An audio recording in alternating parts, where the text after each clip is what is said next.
How can you make a decision as a business owner if you don't know where you're going? And so what happens without vision is there's distraction and there's uncertainty and lack of commitment, which, sometimes is based on fear. So that vision is so key, but of course, so is the purpose. Welcome to the My Future Business Show, where we get you in front of your best audience and keep you there. Not only are we interviewing the biggest names in business to help you become even more successful, we're inviting you to book your spot on the show to help you grow your business. So at the end of the call, make sure you fill in the interview application form at myfuturebusiness.com/interviews. Hi, and welcome back to the My Future Business Show. My name's Rick Nuske, and do I have a treat for you today? On the line, I'm with Joy Taylor. How are you, Joy? I'm fantastic because I'm with you and everyone else, Rick. Yes, fantastic. We were just having a good old chat prior to the formal part of the call, and I love doing that, Joy, because you get a bit of a background, a bit of a pulse for the call that's coming up today, and I think we have something special for the My Future Business audience. As I've mentioned to you, we are startup entrepreneurs and small to medium-sized business owners, and I think you're going to get a kick out of this one because Joy's a book author, very established. In fact, she has some references from some amazing people, and I'm going to let her talk about that. But Joy, what we normally do at the start of the call is give the My Future Business audience a bit of a background about you. So if you wouldn't mind spending a couple of minutes telling us a little bit about yourself. Yeah, it'll be short because I really want to talk about everyone's businesses and what we can do now. That's me. So I Yes. think that's me in a nutshell. I just really, ever since I was little, I for the most part, have been inclined to follow my bliss. Now, of course, I have fumbled and I have fallen and I have ran into the pleasing trap or the proving trap Yeah. way too many times, which most of us do. But I have been an entrepreneur my whole life. And I started in healing modality as a somatic practitioner. Mm-hmm. So my first career was that of a healer. And my business was my love. And it grew quickly. And I realized I also wanted to be involved in people's whole wellness, not just their body wellness. I started carrying a line of products from the Amazon rainforest. I took it online. It expanded. It grew. And I found that I had a knack for sales and education and training. And so I began coaching other people who were carrying that line of products, which, I'll just make it short, led me into this wonderful world that I am in today, which is to be a business consultant, to be a business coach, Yep. to be an author, to be an inspirational speaker. And I'm honored continually to be working with who I think are the heroes and heroines of the world, Mm-hmm. which are entrepreneurs who they see the problems and they have the solutions. And really, that's what we do to be successful in business. It's very much a privilege to serve others, isn't it, Joy? Now, I also like to step away momentarily from the business space and ask you, what do you Yeah. enjoy doing when you're not actually consulting and serving others? Do you have Oh a my goodness. pastime that you enjoy? Yeah, so many things. I've spent 20 years living at the base of a mountain. I just recently moved a year ago, but I love nature. Yes. So, and have a beautiful, incredible hunk of a husband that I adore. We've been together for 5 years, my second marriage. And so walks at the lakes and swims at the lake, especially skiing, hiking, good times with friends. I'm a songwriter. I've got a guitar behind me in the back of my office, so I Uh-huh. love music. And community's important. And Yes. probably like all of us, I'm an information person. I like to take in quality education myself. So I listen to podcasts, Rick. That's why we're here. I love to binge on Oh, I'm podcasts. blushing. Sometimes when I'm walking, I like to put my feet up at the end of the day, literally lay on the floor and just Yes. watch YouTubes, get inspired, and continue to grow personally. For me, a big, big part of my life is personal development. And I think we can do that in fun. It doesn't have to always be serious, but I'm astute in that way too. I really care about who I be and aspire to continue to become a more conscious and aware individual. Yes, thank you so much for that. I think that's very important, that context about your life, because I think it reflects in how you serve others. Now, do you find that the environment, the literal environment that you are in, inspired you to create this wonderful book? How did this all come about? I'd love to talk about that. Oh, yeah, for sure. Because I do find in the stillness of nature and living in a small town in Northern California for 20 years, I was surrounded by nature, alpine lakes, right off the Pacific Crest Trail for people who are familiar with that area of the United States. And in the stillness of nature and that quietude is where I find my connection Yeah. to something greater. And in the book, I talk about inspiration as really living in that place of connection with the great divine, whatever we call it, great spirit. So it came about, the book, through that quietness, through being inspired in nature. And of course, just the being that I am, artistic and playful at heart. Of course, my life is full of inspiration. Hence the reason the name of the book is Inspired.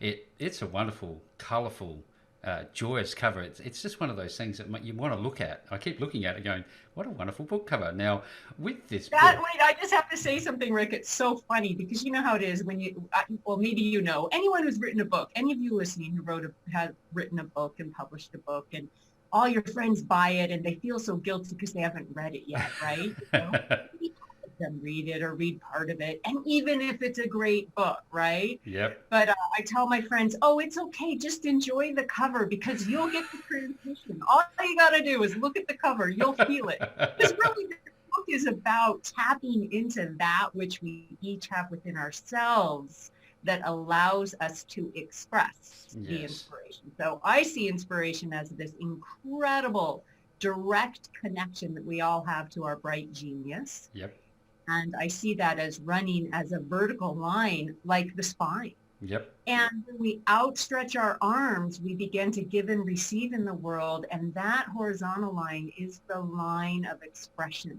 And the book is really about letting ourselves be in that still point where we feel our truth, our true nature, hmm, and then to have that discernment to go out there and give our gifts. yeah. So the seventh wisdom of the book is all about, our purpose is to serve.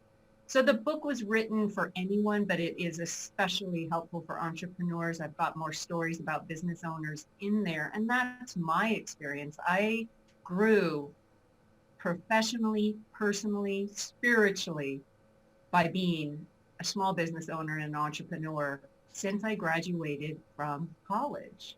Yeah. It is a big, challenging, risk-taking, awesome experience to get out there and have a blank canvas and turn it into a business. And I know that's what everyone listening is in the process of or already has done. So Hmm. we're a good company today. Yeah, it's funny. I'd like to deep dive into some of the elements of your book, but I just want to fast forward a little bit and to that moment in time where you first received the hardcover first copy of your book. How did you feel? I have a video of that. My publisher and I got on, it was amazing. We got on a Zoom call and I had a cup of tea in my hand and I started tearing up Of because it took a lot of work. It takes a lot course. of work. Yeah. And there was a letdown and a release and an excitement that all of this that only me, my editor and beta readers had experienced, that all of this that was inside of that colorful cover could now reach other people. And my hope, once again, to serve, to awaken, to assist people in Yes. having the courage to really live their more potential, the possibility, the more awakened self that they be, the more actualized. And when I say actualized, I really mean doing things on the planet. I don't mean sitting in a cave. I mean getting up, Yes. rolling up our sleeves and offering solutions to people who need them. You know, magic doesn't happen without waving the wand, doesn't it? You have to actually do some work. There's something behind this idea that you can just read a book and it will magically transform you into a successful business or entrepreneur. Now, part of this is I'd love to jump into some of the elements. You talk about your business growth map. Let's talk about that.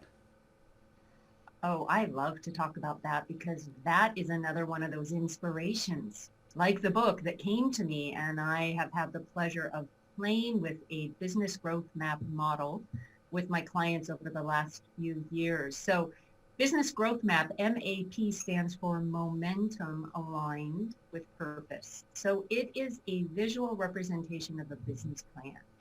I have a whiteboard behind me, and it's one of the places I do this. I also go on site and offer VIP days. But the Business Growth Map takes that laborious task of planning and makes it playful. I taught entrepreneurship at the college level and for economic development institutes for years. So I have Hmm. written and helped people write formal business plans and informal business plans, but to do it on a whiteboard in a visual representation that actually looks a lot like a wheel, with the center being the soul of the business, the Hmm. mission, vision, and values.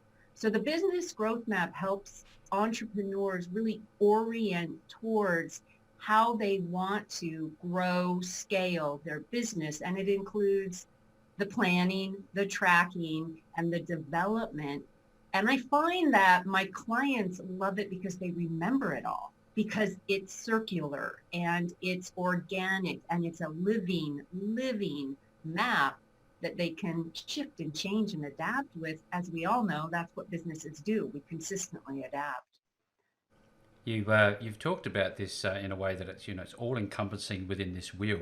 There are often times that I've experienced that people, young entrepreneurs who are just coming into the game, and they overlook critical elements. They don't know what the vision is. They don't know what the mission is. Therefore, they don't know what the strategy is. How do you manage that? What do you say to people that are willing to skip these vital steps? Oh, well, it's just mandatory. In working with me, the soul of your business, the mission, meaning the purpose, why the business exists, Hmm. the vision, where the business is going. And it's okay. We can do a 2-year, 3-year, 10-year, but there needs to be a vision. And then thirdly, those values or guiding standards. That is essential because that infuses everything. How can you make a decision as a business owner if you don't know where you're going? And so what Absolutely. happens without vision is there's distraction and there's consistent uncertainty and lack of commitment, which, sometimes is based on fear and sometimes is just based on not knowing or innocence. So that vision is so key, but of course, so is the purpose. When we're making choices about like the left quadrant in the upper side is your product or Yeah. offering quadrant.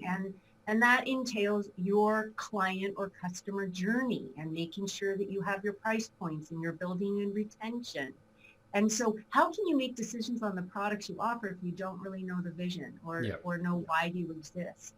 And then the values, if beauty or professionalism or the environment are values of the company, then that will also dictate the choices you make. For example, if you value the environment, you're probably going to be using recycled paper and more digital than paper Yeah. in your marketing because you're infusing that value into, right, your marketing efforts, but also your products. So important, and encourage people just take a moment. I offer some on my website, some resources to help people just fine tune or even just draft the soul of their business, the mission, vision, and values. Then you get into your products. Then you get into your outreach or The other visibility. steps. Yeah. Absolutely. Thank you. These are, you talked about earlier a little bit, Joy, about fun, that feeling, I guess you'd say. But from a psychological standpoint, we can often fall off the rails, if you like. What do you say to the importance of mindset as it applies to growing a business? Well, one of the quadrants of this business growth map is called you. Hmm. And in the quadrant of you, I invite people to do a few things. And one of them is to look at their mindset and their beliefs. So in working with entrepreneurs now, gosh, I started at the college in 2008. Hmm. So it's been over a decade. I pretty quickly could see who was going to succeed, who was going to have a rocky road, You can who pick it might up. not ever make it. Yeah. And it all really boiled down to belief more than skills, because you can learn skills. But the belief in yourself and your belief to learn and your belief to succeed and all of these positive beliefs, like also the belief that you are worthy to receive, that's a really profound belief. Hmm. A belief that there are other people that will help you, a belief that business can be fun or easy. These are empowering beliefs. But beliefs like work is hard, or a belief like I really don't deserve this, or I can never really be happy, or you have to work hard to make a lot of money, those are limiting beliefs. And when we look at our lives, we will see what we truly believe, whether conscious or unconscious. So there's a bit of a deep dive psychologically there that I am happy to and carefully navigate with my clients. And I'm curious, Rick, because you asked the question, how is this landing for you, or what have you found to be true about the power of belief and mindset in business? Oh, absolutely. I think you bring about what you think about. There's no uncertainty there. That's a truth in my world, because you can reinforce whatever belief that you bring to the forefront of your mind. So if you have I guess, a default negative perspective of the world, you're going to see it as a grey world. If you bring some colour and some vibrancy, you're going to see that colour and vibrancy. So it's very important to think about what you want rather than all the barriers that might get in your way, I think. Yeah, and I'm with you 100%, and it's not as easy as just deciding, oh, now I'm going to believe that life is for me, or I'm going to believe that I'm going to succeed. It's not just a mental switch. Yep. It absolutely involves a little more depth and acceptance and self-compassion Hmm. with where we are, where we just are right now. So it's not a denial technique. Hmm. I'm the Yep. first to notice that I must have some beliefs that are holding me back from the next growth that I'm anticipating in my business, right? So to look at those, to examine those, to bring more loving kindness to myself as I see how I'm butting up against some limitations. So Yes. there's a lot of different ways I work with people to help them move through those awarenesses. But I would just say in a nutshell, it's, don't be so hard on yourself. You Absolutely not. recognize the power of transformation. What it really, really is becoming aware. As soon as we are aware of something that was unconscious, the transformation begins. And our willingness to meet that with a little love, maybe a little humor, and feeling, allowing that feeling to arise while simultaneously having that loving kindness towards ourselves, that presence, Yep. that in itself begins the transformation. And then we start being at the right place at the right time to meet the people that can truly support us, help us, and therefore our business. Yeah. I mean, miracles happen. It is Yes. absolutely unbelievable what can happen. What has happened for me, the more that I've been honest with my blind spots, which just last week I got a phone call from one of my mentors and she just nailed me. She called me out on something around my pricing that I had a blind spot. Uh huh. So Well, look, yeah. I think being that open book, as it were, in terms of your lifelong learning is critical, given what you've talked about, Joy. I wonder if somebody has been, I guess, somewhat institutionalized by the people that surround them. They are a negative force in that person's life. Do you think that they have as much of a chance to become a successful entrepreneur and business owner, even though they've had all of that negativity fed into their brain? And how do you work with people like that who have had that sort of experience in life? Oh, there's no advantage or disadvantage. I met a wonderful spiritual teacher who said, some of you have actually had the advantage of a difficult childhood. So that Yes. contrast, that whatever experience we've all had in the past, we're all empowered to change today. So it's really, it's the same for all of us. We can start by asking ourselves more empowering questions. How could I become more optimistic? How could I change my life? If I were to be successful in my business, what would I want to learn next? Am I willing to begin to really stretch and grow?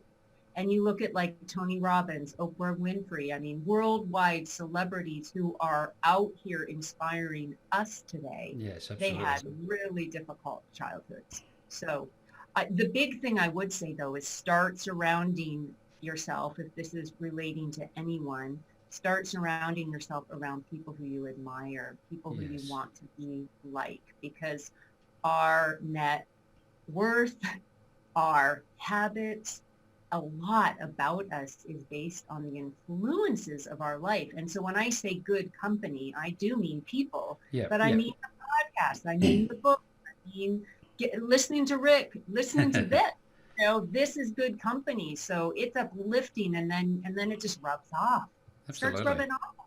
Absolutely. Yeah. Thank you so much for sharing. This is it's making me feel very good. This call. I know that there's lots of gold tucked away inside of your book, and we're really only just touching the surface of it now. I'd love to just focus a little bit on some of the things, given the nature of our audience at the My Future Business Show, the entrepreneurs, startup entrepreneurs, and the existing small to medium-sized businesses, Joy, and tell them what you would think or what you would have them believe and reinforce on their journey as they're just starting out. What are some of the top things that you would start to talk about?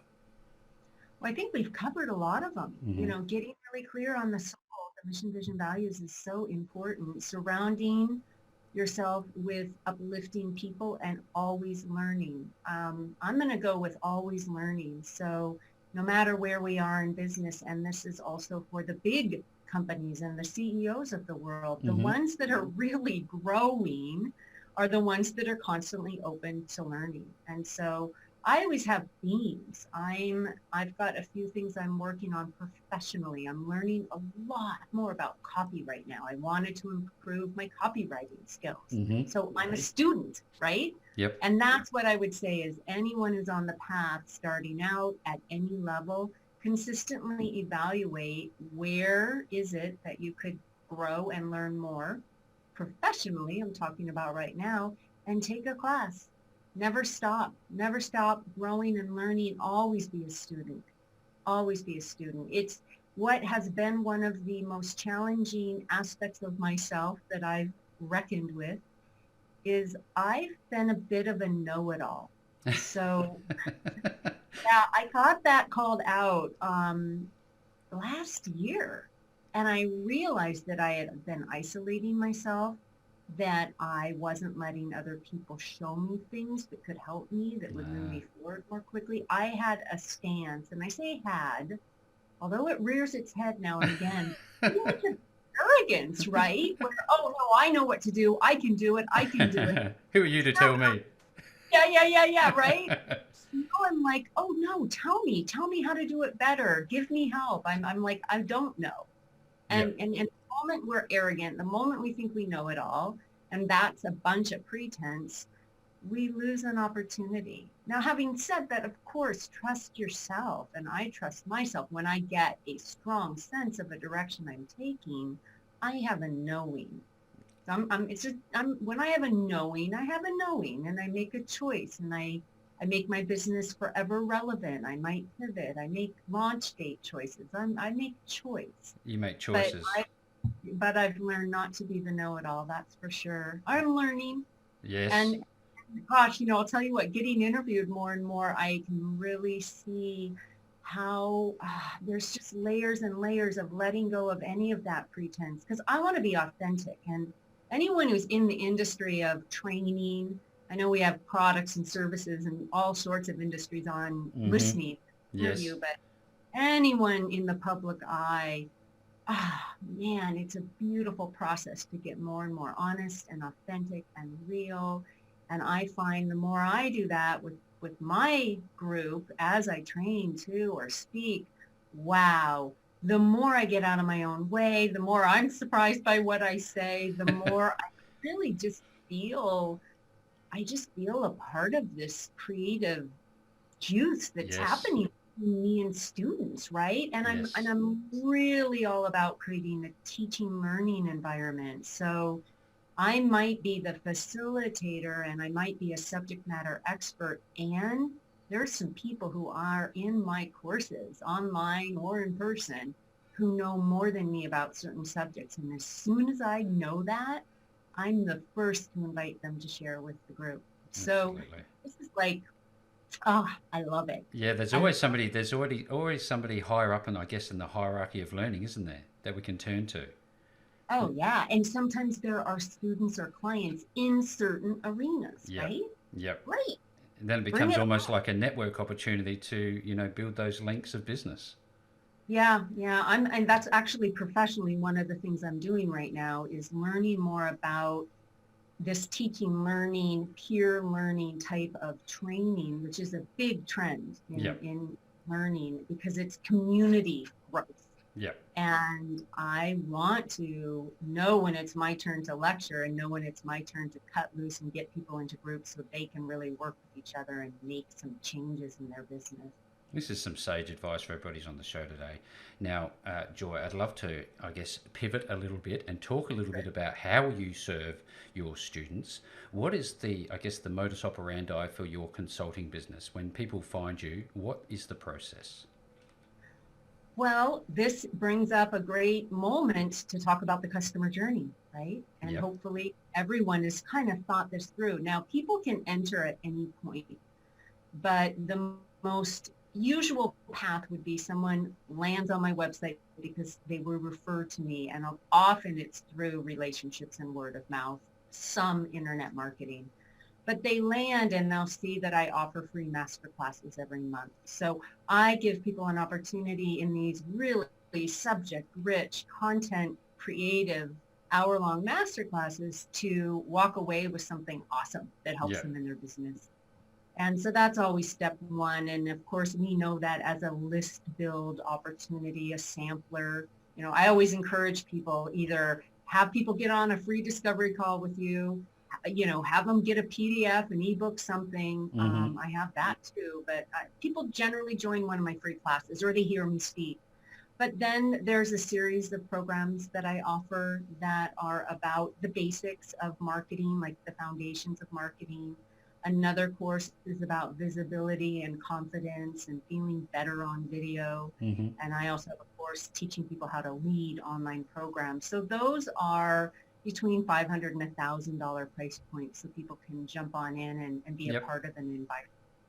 And then I do my VIP days and my private consulting, and some people jump there right away because they want to play with the business growth map, Yes.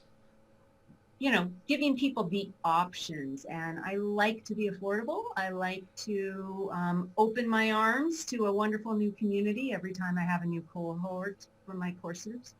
Yeah, so And if, that's you can see there, and I've looked over your website, and obviously you can get your book. Where can you get your book directly from your website, or is that on Amazon? Where can we or find it? Amazon. Yeah, Fantastic. but come back to, I would say go to A Soul Inspired Life because that's where the bonuses live. And so it's nice to get the book and then have access to some of the journals. And I have a quick reference and a few things that are add-ons through my Fantastic. website. Well, Yeah. look, everybody who's on the call today, as is traditional, I will be making the URL links back to Joy, soulinspiredlife.com. Joy, it is actually a wonderful joy to have spent so much time talking about your wonderful journey in business and how you're helping your students. Thank you so very much for spending time with me on the My Future Business show today. Oh, thank you, Rick. I hope it was helpful. Thanks for joining us today. If you enjoyed the call, then make sure to subscribe, leave a comment, share us with your friends, and book your spot on the show at myfuturebusiness.com/interviews. And if you're looking for solutions that will help grow your business, then visit myfuturebusiness.com/shop.